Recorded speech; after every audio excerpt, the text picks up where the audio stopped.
ஆனா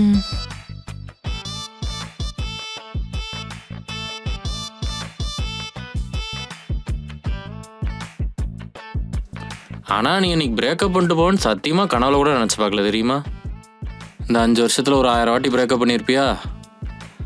ஆனா ஒவ்வொரு தடவையும் பிரேக்கப்புக்கு ஒரு காரணம் சொல்லுவா பாரு. அருண், நம்ம பிரேக்கப் பண்ணிக்கலாம். ஏய், இப்போதைக்கு பிரேக்கப்பு? உனக்கு சண்டை போட தெரியல, ரொமான்ஸ் பண்ண வரல, பைக்ல பக்கத்துல உட்காந்தா தள்ளி போய் உட்காருன்னு சொல்ற. இவ்ளோ ஏன்? நான் என்ன சொன்னாலும் தலையாட்டி பொம்மை மாதிரி ஆன் மண்டையாட்டிட்டு எல்லாத்தையும் அப்படியே ஃபாலோ பண்ற. இதெல்லாம் எனக்கு கொஞ்சம் கூட செட் ஆகாது. ஏய், என்னடி செஞ்சாலும் தப்பு செய்யலனாலும் தப்புன்ற ஒரு ஆம்பளை என்ன தாண்டி பண்ணுவா? அதெல்லாம் எனக்கு தெரியாது.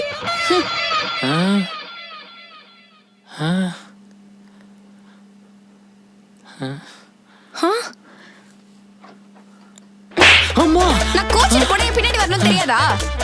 பிரேக்கப்.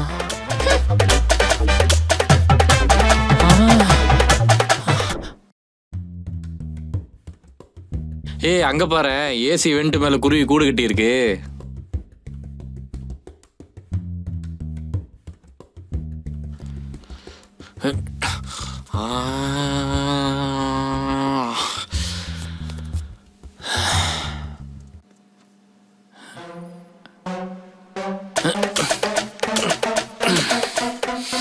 ஏண்டா ரோட்ல போகும்போது கை பிடிச்சிட்டு கூட நடக்க மாட்டியா?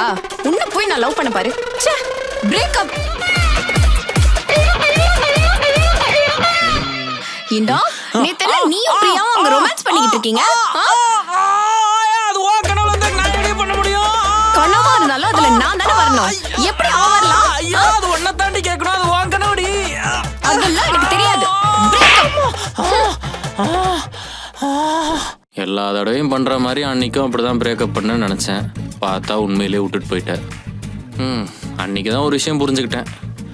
ஒருத்தவங்களுக்கு நம்ம வேணும்னு நினைச்சா நம்ம தப்பே பண்ணியிருந்தாலும் அதை நியாயப்படுத்தி நம்ம கூடவே இருக்க பார்ப்பாங்க. வேணான்னு முடிவு பண்ணிட்டாங்க என்னமோ சொல்லி விட்டுட்டு போயிடுவாங்க. உனக்கு என்ன பிடிக்கல அதான் விட்டுட்டு போயிட்டேன். அப்படிலாம் இல்ல. சரி, அதை விடு. எதுக்கு முடிஞ்சு போனாலாம் பேசிட்டு வந்து வண்டியில ஏறி நிம்மதியாக டைம் ஸ்பெண்ட் பண்ணுவோம். போலாமா?